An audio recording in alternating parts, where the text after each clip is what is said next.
আসসালামু আলাইকুম প্রিয় সাংবাদিক ভাই বোনেরা এবং প্রিয় দেশবাসী। আমরা যে গাজীপুর এসেছি তাহারিমা জান্নাত সুরভি তার বাসায় এসেছি। আমরা তার সাথে দেখা করেছি, তার পরিবারের সাথে সাক্ষাৎ করেছি এবং আপনারা জানেন যে তাহারিমা জান্নাত সুরভিকে একটি মিথ্যা মামলায় তাকে জেলে দেওয়া হয়েছিল। 11 দিন তাকে জেল খাটতে হয়েছে এবং আজকে তার রিমান্ড চাওয়া হয়েছিল। 2 দিনের রিমান্ডও মঞ্জুর করা হয়েছিল এবং তার বয়সের ব্যাপারটাকে লুকিয়ে রিমান্ড মঞ্জুর করেছিলেন আদালত।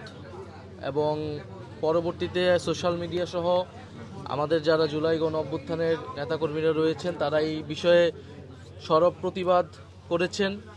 আমাদের যারা গাজীপুরে জাতীয় নাগরিক পার্টি, ছাত্রশক্তি এবং যুবশক্তি যারা রয়েছেন তারা এর বিরুদ্ধে প্রতিবাদ করেছেন। আমাদের আইনজীবী ফোরাম তারা কাজ করেছেন এবং সর্বোপরি জনগণের প্রতিবাদের মুখে তার রিমান্ড নামঞ্জুর করে তাকে জামিন দেওয়া হয়েছে।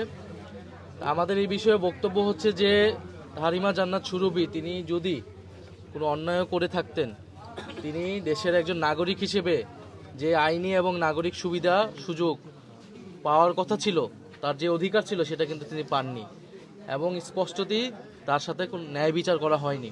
এবং পরবর্তীতে আমরা জানতে পেরেছি পুরো বিষয়টাই ছিল বানোয়াট এবং মিডিয়ার মাধ্যমে এখানে এক ধরনের কিছু মিডিয়া আমাদের জুলাই গণ অভ্যুত্থানের বিভিন্ন চরিত্র নেতাকর্মী যা বা বিভিন্ন পরিচিত মুখ যারা রয়েছে তাদের চরিত্র হননের চেষ্টা 5ই আগস্টের পরবর্তী সময় থেকেই করছে। এবং তাহারিমা জান্নাত সুরভির ঘটনাটাও কোনো বিচ্ছিন্ন ঘটনা নয়, এই ঘটনাও আমরা সেটারই একটা ধারাবাহিকতা হিসেবে দেখি। আমরা এর আগে হবিগঞ্জেও দেখেছি যে জুলাই গণ অভ্যুত্থানের এক নেতাকে গ্রেফতার করা হয়েছে, ছাত্রনেতাকে। আমরা এর আগে বিভিন্ন সময় দেখেছি যে বিশেষত কয়েকটি মিডিয়া রয়েছে তারা জুলাই গণ অভ্যুত্থানের নেতাকর্মীর নামে কোনো কিছু পেলেই সেটা সত্য মিথ্যা যাচাই না করেই সেটা মিডিয়া ঢালাওভাবে প্রচার করে এবং নির্বাচনকে সামনে রেখে এটা কিন্তু একটা পরিকল্পিত একটা চক্রান্ত হচ্ছে। জুলাই গণ অভ্যুত্থানের নেতাকর্মীদেরকে সারা দেশে চাঁদাবাজ, দুর্নীতিবাজ হিসেবে চিত্রিত করার জন্যই এই ধরনের মিডিয়া দ্বারা পরিকল্পনা করা হচ্ছে।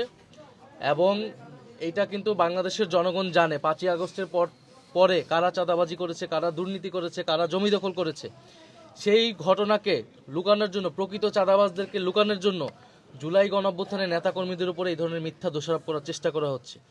এবং যে সকল মিডিয়া এই কাজগুলো করছে, নামই বলতে পারি, ধরেন কালের কণ্ঠ, কালবেলা, এই ধরনের মিডিয়া হাউসগুলো থেকে জুলাই গণ অভ্যুত্থানের এনসিপি নেতাকর্মীদের বিরুদ্ধে ক্রমাগত অপপ্রচার চলছে। এবং এই মিডিয়াগুলো কারা পরিচালনা করছে, তাদের মালিক, তাদের সম্পাদকদের কারা বসিয়েছে 5ই আগস্টের পরে, এটাও কিন্তু বাংলাদেশের মানুষ জানে। ফলে আমরা সামনে নির্বাচনকে ঘিরে যদি দেখি যে মিডিয়া নিরপেক্ষ অবস্থান না নেয়, বেশিরভাগ মিডিয়া কোনো একটা দলের পক্ষে অবস্থান নেয়। কারণ আমরা স্পষ্ট এটা দেখতেছি, দেশের বড় 2টি মিডিয়া হাউসের সম্পাদক তারা একটি দলের মঞ্চে উঠে বক্তৃতা দিচ্ছে, একটা দল বিজয়ী হবে সেই ধরনের প্রচারণা করছে।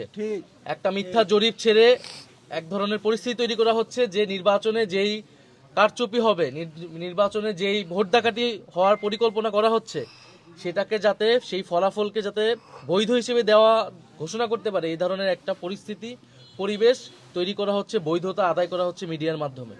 এবং সেক্ষেত্রে টার্গেট করা হচ্ছে যারা গণ অভ্যুত্থানে অংশ নিয়েছিল সে সকল ছাত্রনেতাদের, সে সকল মানুষদেরকে।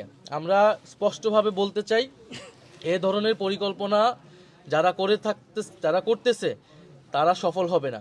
এবং মিডিয়ার ভাইদের প্রতি আমাদের অনুরোধ থাকবে, সাংবাদিক ভাইদের প্রতি অনুরোধ থাকবে, মিডিয়া হাউসের প্রতি অনুরোধ থাকবে, আপনারা নিরপেক্ষ অবস্থান নিন, আপনারা সত্যটা প্রচার করুন এবং বাংলাদেশের নাগরিকরা, জুলাই গণ অভ্যুত্থানের নেতাকর্মীরা যাতে আইন, আদালত, পুলিশ প্রশাসন সব জায়গায় একটা ন্যায় বিচার পায়। আমরা কোনো অতিরিক্ত সুযোগ সুবিধা চাই না, আমরা চাই সবার সাথে যাতে ন্যায় বিচারটা করা হয়। সে গণ অভ্যুত্থানে অংশগ্রহণ করছে দেখে তার প্রতি যাতে কোনো বিষাদগার না করা হয়, প্রশাসন যাতে তার বিরুদ্ধে কোনো অবস্থান না নেয়।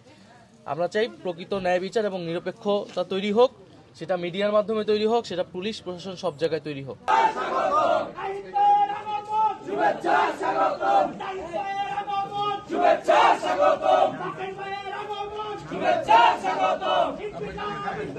জিন্দাবাদ জিন্দাবাদ জিন্দাবাদ জিন্দাবাদ ইনকিলাব ইনকিলাব জিন্দাবাদ জিন্দাবাদ জিন্দাবাদ জিন্দাবাদ জিন্দাবাদ জিন্দাবাদ শুভেচ্ছা স্বাগতম শুভেচ্ছা স্বাগতম সবাই যদি এই পাশে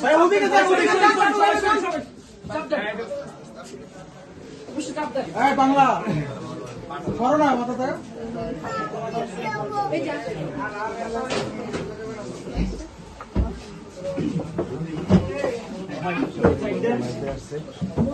দেখার জন্য